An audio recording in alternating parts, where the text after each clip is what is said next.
use it to interpret the constitution to the members of this nation. Let me get your thoughts, Beatrice. And you heard Dr. Oquaye reiterating the point that it's like NDC just wants to use any means to declare itself a majority in parliament. That's a point that Atachia, the MP for Buakwa South, made earlier when the argument started on the day parliament resumed, October 15. And Dr. Oquaye is reiterating that point. How do you respond to that? I think as for Dr. Oquaye, I can pardon her because she's a medical doctor and or a dentist, and we are asking her to do a constitutional interpretation. But that doesn't mean that she doesn't understand the constitution. No, there are rules of constitutional interpretation. And yesterday, if a whole Michael Oquaye could fumble, he practically didn't know what he was saying. I think Martin, your host, asked him that what was the grounds for saying that this was materially different? Do you have any law to support?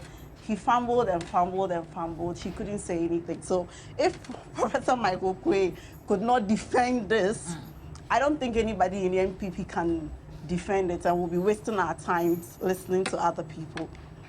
But the point I want to make is that we should be worried about the fact that these are the characters of NPP leading the country.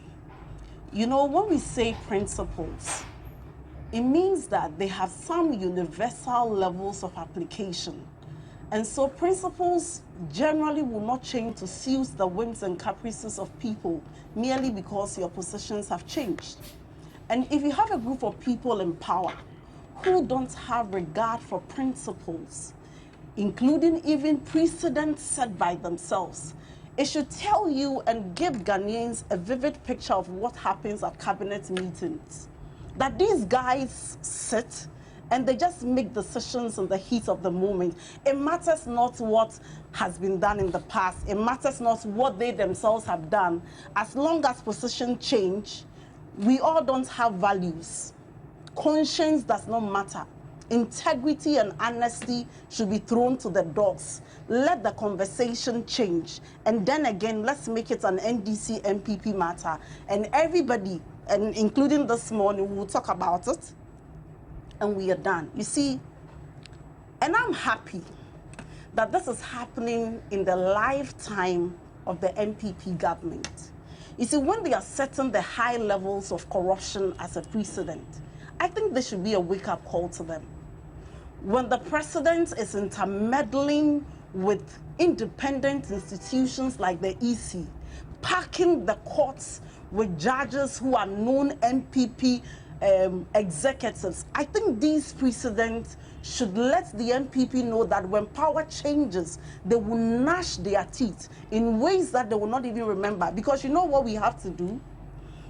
All we have to say as lawyers in court, and all we have to do in the discussion is to say that on all fours, this is in tandem with what was happening in the past. Why do I say so?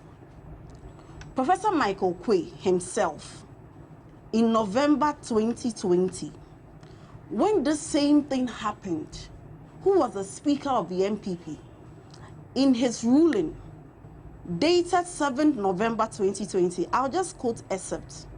He says that on that occasion, this current parliament will be sitting and operating as an official parliament of the Republic of Ghana.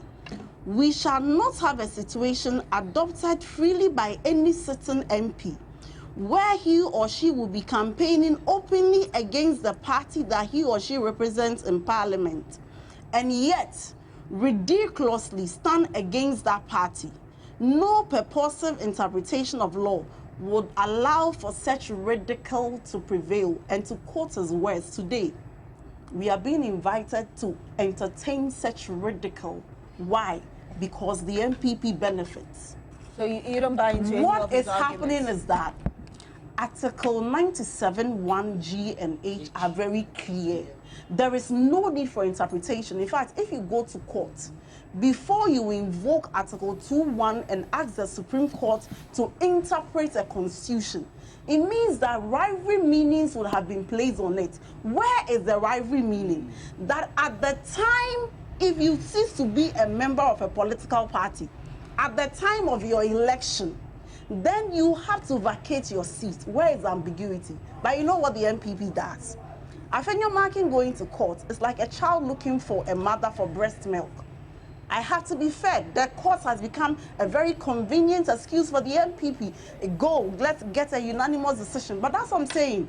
Even with the unanimous decisions they are getting in the courts, we will apply it to them. But you know, it hasn't always been the case, because there was recently a case where the MPP lost and Afenyo was, you know, on the floor case? As well. I'll try and give you that specific one where he said that the fact that this was ruled against the MPP as people were expecting is indicative that it's indicative that the courts are working. But the point I'm making is that the MPP have to be careful. And these are the signs to come that we will apply the same rules and precedent. But principles must matter in politics. You cannot give a ruling as early as 7th November 2020. And then we are in October, and all of a sudden the same man who gave the same ruling will turn around and say that, you know what, the facts are different. Why? Because they say somebody should petition. No law. The Constitution did not state the procedure on how that petition ought to be done. Their best bet is that the Standing Orders of Parliament in, I think, Order 99 states that a member shall notify the Speaker. And after the notification, the member would then petition. How the Speaker is notified, we don't know. And that's the point. These are public records. And so the Speaker, by reason of the fact that any member has filed with an electoral commission, these are, I mean, public records that nobody ought to have even notified the Speaker. The Speaker could have raised it on his own. We cannot live our constitution to the whims and caprices of the MPPs to satisfy their ego. And Beatrice, let me make the last point, that we have operated the 1992 constitution from 1992. Even under the then Rawlings, that people felt he was an autocratic leader or a military leader, nobody called for a constitutional reform. Why? Because the leaders were managing the countries with their conscience, albeit there may be some excesses. Kufuor did his part, President Rawlings did his part, President Mills did his part, President Mahama came. They were exercising what we call constitutionalism, some fetters to the constitution, not living like Arabian kings. The only reason we are having to always subject our constitution to multiple interpretations and to ask even where there is no need for us to be debating is because the president operates like an Arabian king. Everything must satisfy his ego. The MPP political party would not even concede in a serious political party. The party should be holding a crisis meeting, saying that this is what has happened. This is what the Constitution says. And so what do we do as a party? And move forward. But why? They believe they have the courts. They believe they can all of a sudden use the media to circumvent interpretation and get all of us discussing. Are we not tired? Are we not tired that even we as a people, we cannot have some level of predictability in our system? Dr. Afenyo-Markin, these are serious allegations that Beatrice is making against the MPP. How do you defend these in the light of,